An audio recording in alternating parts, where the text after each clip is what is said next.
अस्सलाम वालेकुम नाज़रीन, मैं हूं सलवा हसनैन और आप देख रहे हैं पंजाब की आवाज़ न्यूज़। आइए नजर डालते हैं आज की अहम खबरों पर। लाहौर सूबाई वज़ीर सनअत और तजारत चौधरी शाफिर सैन से जापान के नेपोन ग्रुप के सीईओ में मेजिटिक यामामोटो की मुलाकात। बेसिक हाउस में होने वाली मुलाकात में पंजाब की सरमायाकारी के मौके पर बातचीत। जापान के नेपोन ग्रुप का पंजाब में पहले मरहले में लिथियम बैटरियों का स्मगलिंग प्लांट और दूसरे मरहले में मैन्युफैक्चरिंग प्लांट लगाने का ऐलान। हमारे ग्रुप को लिथियम बैटरियों की स्मगलिंग और मैन्युफैक्चरिंग प्लांट लगाने के लिए 2 एकड़ अराजी दरकार है। हम यहाँ लिथियम बैटरियाँ तैयार करके मुकामी मार्केट को फराहम करने के साथ दीगर ममालिक को बरामद भी करेंगे।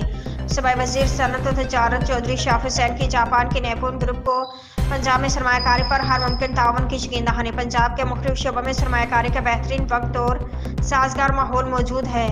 सूबाई वज़ीर सनअत और तजारत चौधरी शाफिर सैन जापान का नेपोन ग्रुप लिथियम बैटरियाँ बनाने का कारखाना लगाए हर मुमकिन सहूलत देंगे।